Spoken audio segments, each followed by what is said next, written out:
Հիսուս ասաց նաև իր աշակերտներին. անկարելի է, որ գայթակղություն չգա, բայց վայ նրան, որի ձեռքով կգա։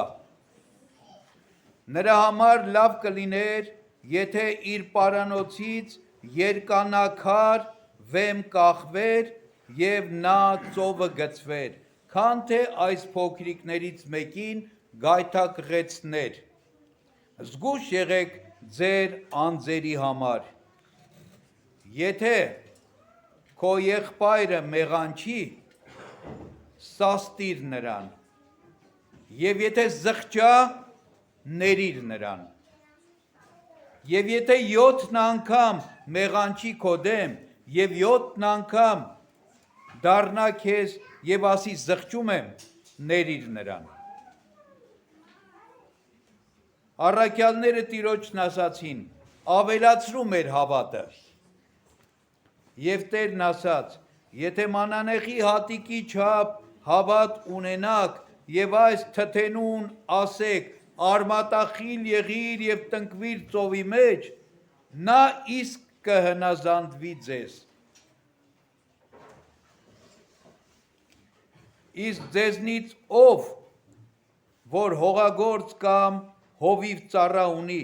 երբ սաղարակից տուն մտնի, նրան կասի իսկույն. անցիր սեղան նստիր, այլ չի ասի. պատրաստիր, ինչ որ ընտրելու եմ և գոտի կապած ծառայիր ինձ, մինչև որ ուտեմ և խմեմ, և ապա կուտես և կխմես դու։ Միթե Տերը շնորհապարտ կլինի այդ ծառային, որ իր բոլոր հրամանները կատարեց։ Նույնպես և դուք, երբ կատարեք այն բոլորը, որ ձեզ հրամայված է, ասացեք, թե անպիտան ծառաներ ենք, ինչ որ պարտավոր էինք անել, այն արեցինք։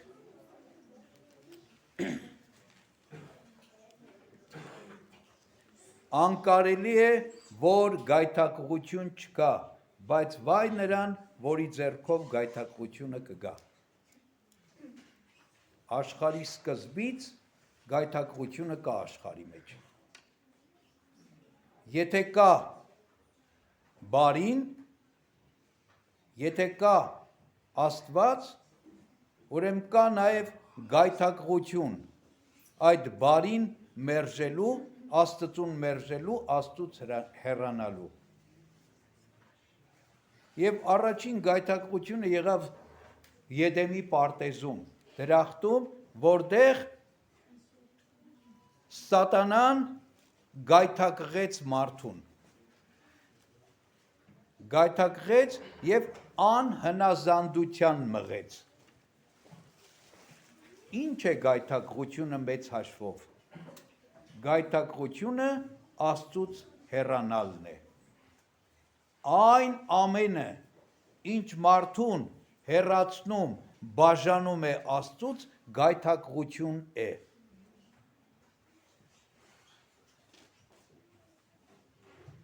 Եվ մեր Տերն ասում է, գայթակղությունները անպայման պիտի լինեն, միշտ եղել են աշխարհում։ Եվ քանի գնում է աշխարհը դեպի վախճան, այնքան գայթակղությունները շատանում են, գայթակղության նորանոր կերպեր ու ձևեր են աշխարհ եկել, նորանոր մեթոդներ են աշխարհ եկել, ինչի համար, ամեն ինչի նպատակը մեկն է, մարդ արարածին կտրել Աստծուց, մարդ արարածին հեռացնել Աստծուց և կորստյան մատնել։ Ուրիշ բանի համար չէ գայթակղությունը, միայն սրա համար։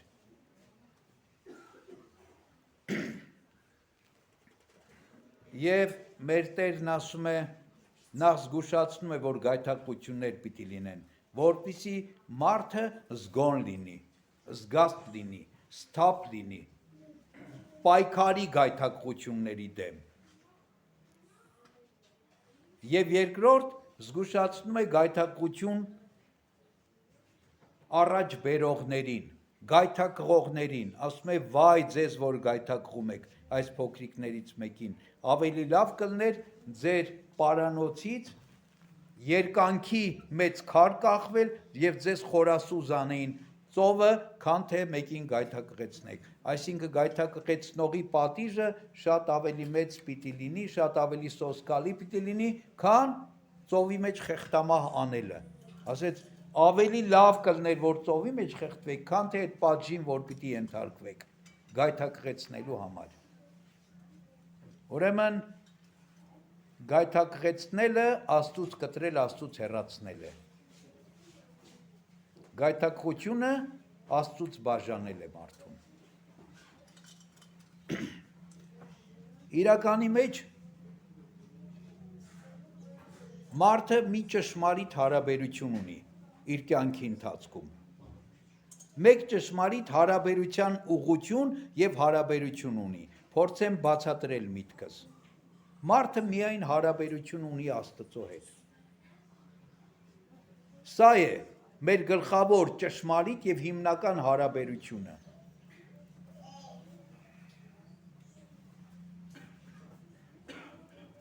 Եվ մնացած բոլոր մեր հարաբերությունները ածանցյալ են, երկրորդական են, միտված են սրան։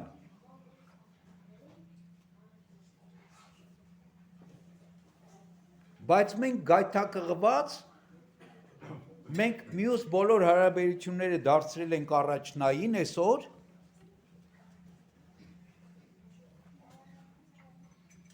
բա զավակներս, բա ծնողներս, բա կինս, բա ամուսինս, բա քույրս, բա եղբայրս, բա Պողոսը, բա Պետրոսը, բա նա, բա սա, բա այն, վերջում ասում ենք, եթե այդ ամեն ինչից հետո մի քիչ տեղ կմնա, էդ էլ կասենք բա Աստված։ Այսինքն ամեն ինչ գլխի վրա շուռ է եկել։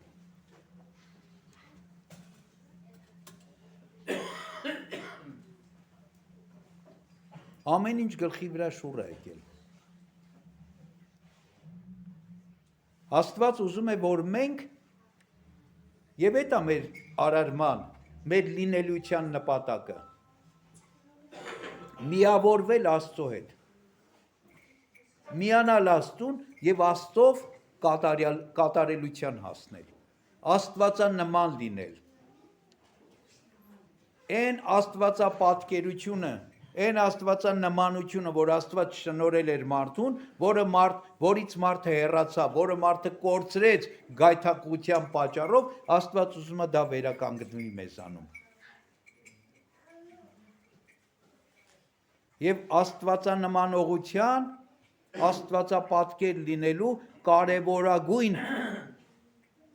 կարևորագույն հատկանիշներից մեկն է ներողամտությունը։ Եկեք ամեն մեկս մի հատ մեր ներսում մտածենք, Աստված ինչքան ներողամիտ է մեր նկատմամբ։ Եթե Աստված ներողամիտ չլներ, մեծերիցս ոչ մեկս ստեղ չենք լինի հիմա։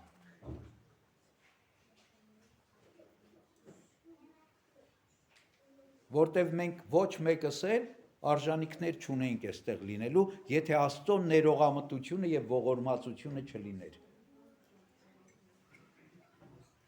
Եվ Աստված այդ ներողամտությունն է պահանջում մեզանից։ Ասում է, եթե եղբայրդ քո դեմ մեղանչի, մեղք գործի եւ հետո զղջա, ներիր։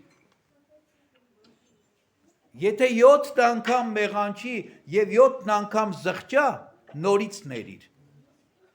Որովհետեւ մենք Աստծո դեմ մեղանչում ենք ոչ թե 7 անգամ 70, այլ 700,000 անգամ 7 միլիոն մեր կյանքի ընթացքում։ Եվ Աստված մեզ հանդուրժում է, մեզ ներում է,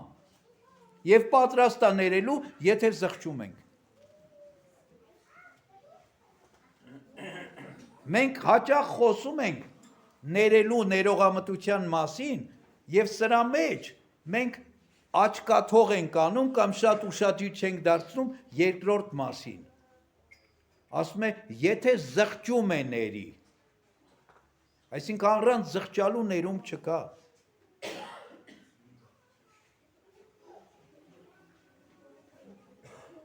որոնք են համարվում աններելի մեղքերը։ Եկեղեցական հայրերն ասում են աններելի մեղքեր են մեղքերն են, ինչի համար մարդը չի զղջում։ Աններելի մեղքերը չզղջացած մեղքերն են։ Ցանկացած մեղք, եթե մարդը անդրադարձ է անում ու զղջում է ապրում, Աստված ներում է։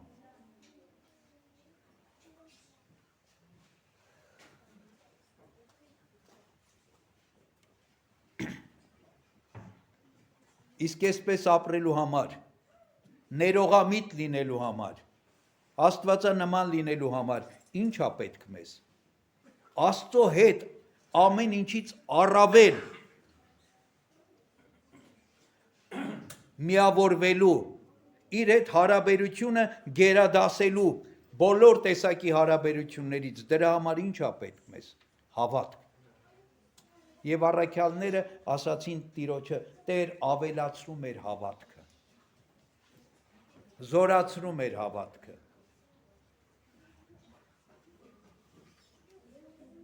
Մեզ զորեղ հավատք տուր։ Իսկ ինչ է հավատքը։ Հավատքը աներկբա, անտարակուսելի վստահություն է Աստծո նկատմամբ։ Երբ որ ոչ մի տարակույս չկա, այնպես ինչպես Աբրահամը հավատաց։ Դրա համար Սուրբ Գիրքն ասում է Աստված Աբրահամին կոչեց հավատքի հայր։ Ինչպես հավատաց։ Աստված ասեց քո սիրելի Իսահակին տար զոհաբերի ինձ համար եւ 100 տարեկանում ունեցած իր միակ զավակին Աստված Աբրահամը առանց խոսքի տարավ զոհաբերելու։ Ինչու։ Որովհետեւ աներկբայորեն անկասկած հավատում էր Աստծուն։ Գիտեր որ Աստված ինչ որ ասում է ճիշտ է, բարի է, լավ է։ Նույնիսկ իր սիրելի որդու զոհաբերությունը բարի է, ճիշտ է, լավ է։ Այս էր հավատքը։ Դրա համար Աբրահամը կոչվեց հավատքի հայր։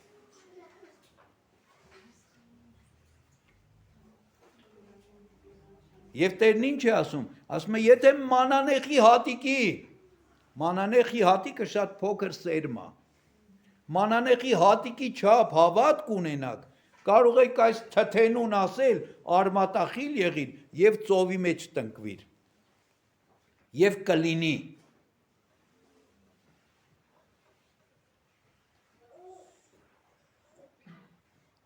Ուրեմն մենք միշտ խնդրենք թող Աստված մեր հավատքը ավելացնի, զորացնի։ Որ մեր հավատքը զորանա, որ մենք զորեղ հավատք ունենանք։ Իսկ զորեղ հավատքը ամեն ինչ անում է, լեռներն է շրջում։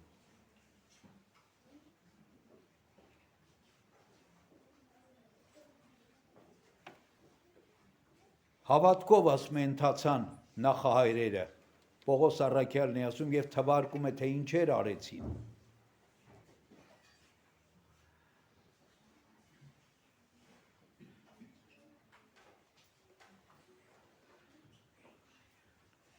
Եվ Տերը շարունակում է, ասում է, միթե մի մարդ, որ ծառա ունի, երբ այդ ծառան աշխատանքից, դաշտից, հովվությունից, ագարակից տուն է վերադառնում, այդ ծառային ասում է նստիր, կեր, խմի, չէ։ Ծառային ասում է իմ սեղանը պատրաստիր, իմ կերակուրը պատրաստիր, ես կուտեմ, կխմեմ, ինչ որ պետքա կծառայես, գոտիդ կապած,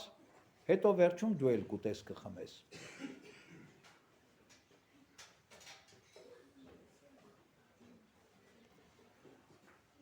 Ասում է միթե, եթե այդ բոլոր հրամայված բաները ծառան անի ճիշտ, բարեխիղճ, լավ, Տերը շնորհակալ պիտի լիներ իրեն։ Ոչ, ասում է իր ծառայական պարտականություններն էր, որ կատարում էր։ Իր պարտականություններ է տանել։ Այս ինչ որ ավետարանը ասում է, սա մեր պարտականությունն է։ Գայթակղությունից հեռու մնալ, ուրիշին չգայթակղել, ներողամիտ լինել,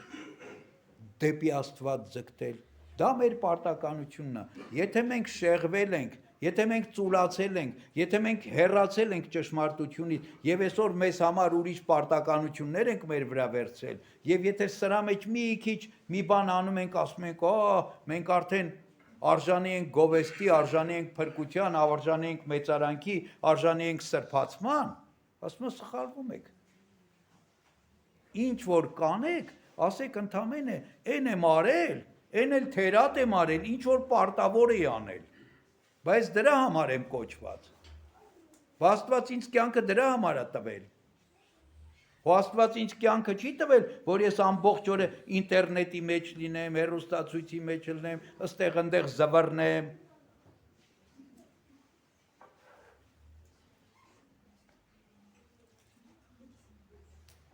Աստված տվել է կյանքը առաքինանալու համար,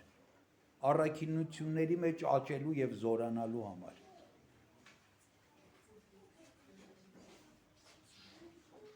Մեծամեծ սրբերը, որ մեծամեծ գործեր արեցին, այդ գործերի հետևից չէին գնում, այս ճանապարհի մեջ էին գնում, չգայթակղվելու, ներողամիտ լինելու եւ զորանալու։ Ամենապարզ օրինակը մեր հայ իրականության մեջ ամենամեծ գործը, որ արվեց, Գրիգոր Լուսավորիչն արեց։ Այսօրվա տերմիններով կամ այսօրվա ասած խոսքերով բան, ճակերտավոր եմ ասում այդ խոսքը, հեղափոխություն, հեղաշրջում արեց Գրիգոր Լուսավորիչը, որտև այդ խոսքը լավ խոսք չի։ Բայց ինչպես արեց։ Սուր ճոճելով, դրոշակ թափահարելով, լոզունգներ պարզելով, չէ։ Ընդամենը քրիստոնեական հավատքը պահելով իր անձի մեջ։ Երբ որ իրեն կտակների են ենթարկում, երբ որ իրեն ստիպում էին, ուղղակի աղում էին մարմինը, 12 սոսկալի չարչարանքների են ենթարկում, նրա համար չէին անում, որ ինքը ուզում էր Հայաստանում հեղափոխություն աներ, այլ նրա համար, որ ինքը հրաժարվեր Քրիստոսից։ Եվ իր նպատակն էր Քրիստոս պահելը, իր նպատակն էր հավատքը պահելը, իր նպատակն էր չգայթակղվելը, որտեղ գայթակղում էին իրեն։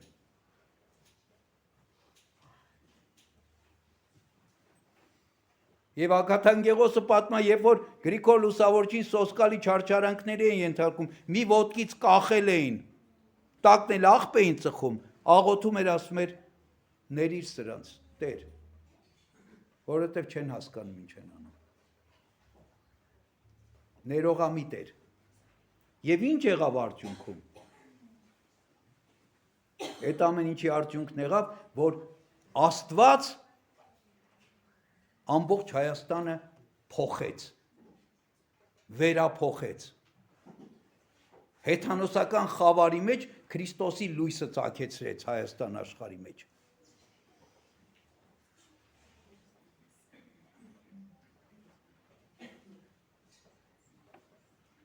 Մենք ով ենք, որ գոնե մի մարդու փոխենք։ Ամեն մեկը ձեր փորձից նայեք, կարողանում եք ձեր ընտանիքի անդամին փոխել։ Մենք սկի մեզ չենք կարողանում փոխել, ուր մնաց ուրիշի փոխենք, բայց այդքանից հետո մենք ասենք ինչ որ մի բան ենք արել, դրանով էլ գոհանանք, հպարտանանք, չէ։ Միշտ պիտի հասկանանք, որ մենք ընդամենը, եթե անում ենք մեզ հրամայվածի կամ մեր պարտականության ընդամենը մի փոքր մասը։ Անարժան անպիտան ծառաներ ենք, արել ենք ընդամենը ինչ, այն, ինչ որ պարտավոր էինք անել։ Են էլ եթե արել ենք, բա որ սկի չենք էլ արել, ինչ ասենք։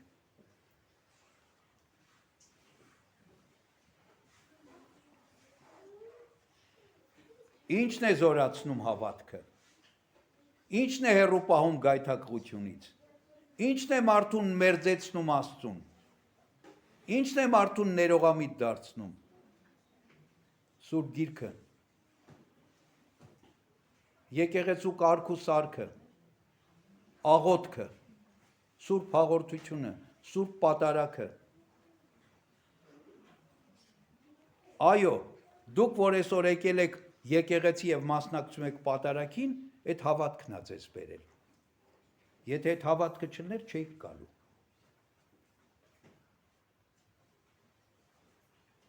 Բայց խնդրենք թող Աստված ել ավելի զորացնի հավատքը, որ մի օր չգայթակղվենք, որ մի օր չհեռանանք, որ ինչի մեջ կանք, ել ավելի զորանանք, աճենք, որ ի վերջո մի օր լսենք մեր Տիրոջից. եկեք իմ հոր օրհնյալներ, մտեք աշխարհի սկզբից ձեզ համար պատրաստված արքայությունը։ Թող Աստված մեզ օգնական պահապան լինի։ Հիշենք ժողովուրդ ջան, մենք մեկ խոսակից ունենք աշխարհի մեջ, մենք մեկ ընկեր ունենք աշխարհի մեջ, մենք մեկ ծնող ունենք, մեկ բարեկամ ունենք, մեկ հարազատ ունենք, մեկ Տեր ունենք, մեկ Աստված ունենք, որին պիտի ուղված լինի մեր ամեն ինչը։ Մնացածը սրանից բխողա կամ սրան հանգեցնող հարաբերություններ են։ Աստված բոլորիս օգնական, պահապան լինի, ամեն։